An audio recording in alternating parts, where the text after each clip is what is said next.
vážení, vítam vás pri tomto videjku, kde si vlastne povieme odpovieme na všetky otázky, na ktoré ste sa pýtali. Práve sa nachádzam v Japonsku a pýtali ste sa ma, ako som sa sem dostala, čo tu robím, prečo som tu, prečo práve Japonsko, ako som to celé vybavila. Tak teraz vám na to celé odpoviem. Som tu na vízach pracovnej dovolenky. Sú to špeciálne víza, o ktorých som nevedela predtým, že sa to dá spraviť.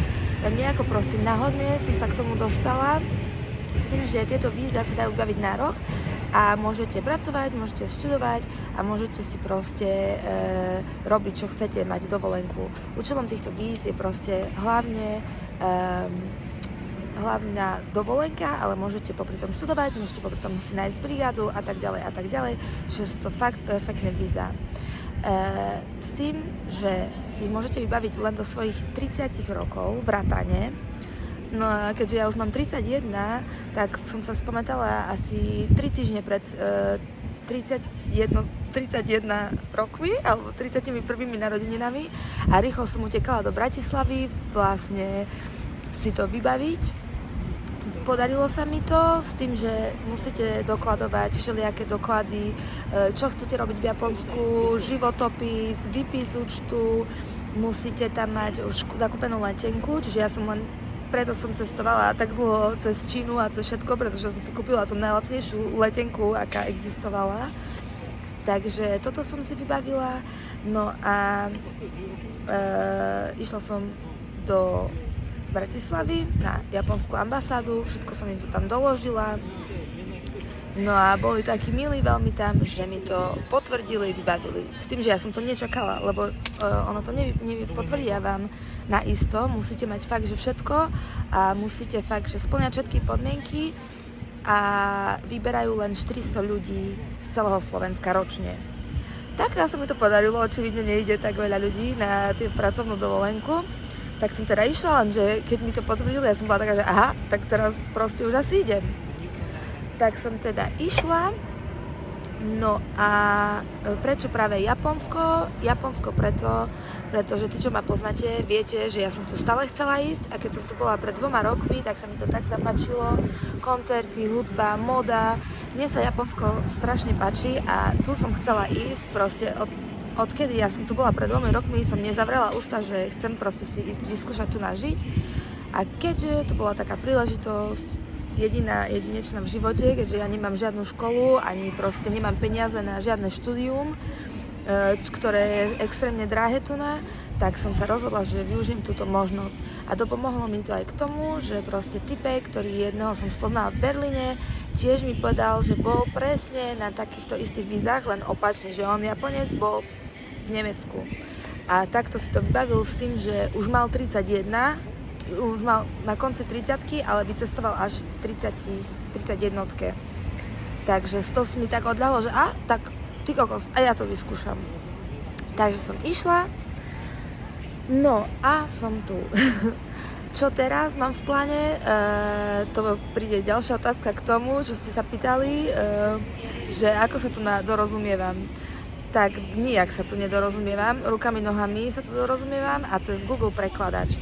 Cez Google prekladač sa dá dorozumieť, veľmi málo ľudí rozpráva tu po anglicky, ale fakt, že veľmi málo.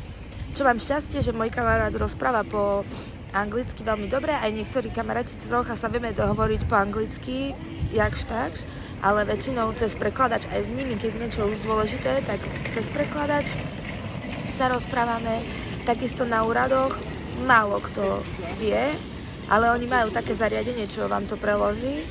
Bola to sranda, že som bola na úrade si vybavovať veci, proste zaregistrovať ubytovanie a čaja tam proste mi slovenčinu zapla miesto angličtiny a to prekladalo úplné blúdy. Tak potom sme to dali na angličtinu a bolo to už OK.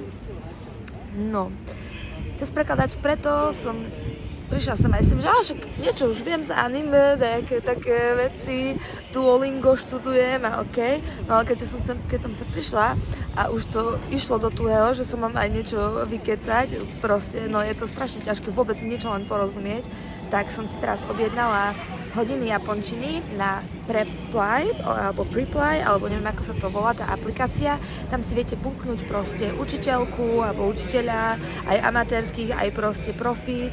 Tak som si tam takú lacnú učiteľku bukla a celkom som spokojná, že mi vysvetli proste základy japončiny a môžem sa aj opýtať také gramatické veci, aj keď mi strašne pomáhajú proste tu na moji kamaráti s japonskými vecami, za čo som extrémne vďačná, lebo proste ja už by som bola nazad, keby som tu nemala proste toho kamoša, čo tu mám, tak no, ale už nechcem ho toľko otravovať s mojimi dristami, tak už sa spýtam učiteľky, že no dobre, tak si zaplatím už teda tie hodiny, lebo fakt mi to pomôže asi najviac, lebo japončina je strašne ťažká, čo som až tak nečakala, musím sa priznať, že som čakala, že až dačo sa vykecam, no nevykecam sa.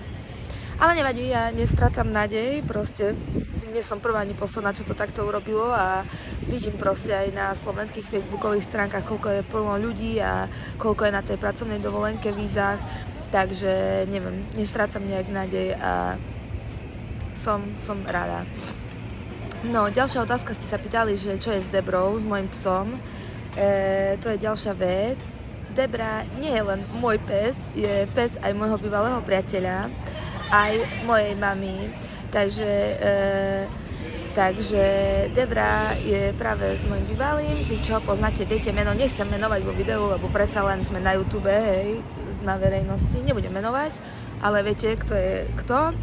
No a som za to strašne vďačná, za to, že proste zobral ju ako na zodpovednosť a že vlastne mi povedal, že môžem ísť, že fakt, že to je jedinečná príležitosť pre mňa ísť do Japonska a že nemám váhať, že sa to proste vybaví, vyrieši. Takže toto som veľmi vďačná ešte raz, aj keď to pozeráš asi, lebo viem, že asi budeš pozerať, tak veľmi som vďačná a ďakujem ešte raz za toto, lebo toto je fakt veľa pre mňa znamená, že takto mi to takto povie, že vlastne za takú veľkú zodpovednosť sa postará. Takže díky velice. No, čo bola tam ešte otázka? Aha, že kedy pôjdem do dievčenského muscular bar, Girls Muscle Bar, neviem, či pôjdem tam, lebo všetky tie bary, čo vidíte na Instagrame, čo sú také tie šialené japonské veci, oni sú na rezerváciu. A ja takto nechodím veľmi na rezervácie, že neviem, nechce sa mi niekde volať a proste vybavovať si niečo zatiaľ. No, možno tam niekedy pôjdem, keď budete chcieť, keď máte nejaké tipy, kde mám ísť alebo niečo, kľudne mi napíšte, keď chcete vidieť, len tiež akože tak nechcem veľmi nahrávať ľudí, lebo je to také divné, aj teraz proste cítim tak blbo, sedím tu v parčiku, no a chodia ľudia okolo, ja tu jak debil rozprávam do telefónu, ale nechcela som proste nahrávať video z izby, lebo je to nuda, chcem, aby ste videli, že ako si tu sedím v japonskom parčiku, no, pri stanici. Takže toľko k tomu.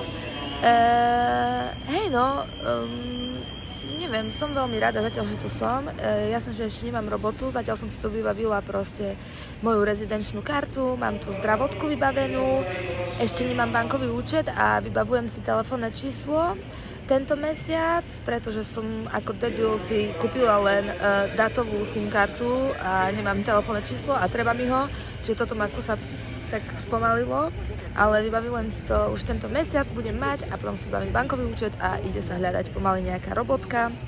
Kde by som chcela robiť, nemôžem robiť na týchto vízach v nočnom živote, čiže žiaden bar alebo niečo také, ale najviac rozmýšľam, že by som robila v nejakej vegánskej reštike alebo proste niekde v kaviarni vegánskej, ak by sa mi to podarilo. Učiť angličtinu veľmi nechcem, ale už keď bude to v najhoršom, tak možno, že sa aj na to skúsim zamerať. Uvidíme, ešte sa nevie. Čiže toľko zatiaľ asi k tomu, už rozprávam dosť dlho. Zatiaľ toľko, k tomu sa vám hlásim a uvidíme, že čo bude ďalej. Tak dávajte lajčičky, odberčičky a ak sa vám bude páčiť a budete chcieť viacej info alebo nejaké vlogy, kľudne píšte do komentárov, čo by ste chceli vidieť, kľudne píšte otázky. a ja vám na to odpoviem podľa možnosti. Takže ďakujem vám, čaute, majte pekný večer, ja idem tiež už akože si na pivečko alebo niekde na Aperol špricík a vidíme sa čoskoro. Ďakujem vám, čaute.